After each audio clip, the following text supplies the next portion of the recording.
Apple is celebrating a milestone this Friday as its Macintosh computer line turns 30.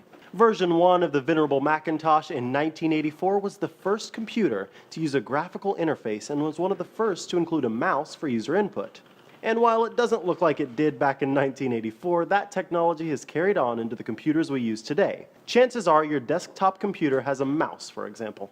And the graphical interface is just as ubiquitous. As Apple Insider points out, it was even the basis for the desktop environment that would eventually become Microsoft's Windows. Apple has since refined its Mac dozens of times, issuing all-in-one desktops, towers, laptops, workstations, and even server builds. In one form or another, the Macintosh weathered Apple's decline, saw the departure and return of Steve Jobs, and helped support Apple's rise to become Forbes' most valuable company on the market. Even when headlines such as GigaOM started appearing announcing Apple's iDevices were outselling its computers, the Mac stuck around. Macworld says it's because not every task lends itself to these new interfaces. Apple believes that every one of its products has particular strengths for particular tasks. This is why the Mac is still relevant 30 years on, because sometimes a device with a keyboard and a trackpad is the best tool for the job.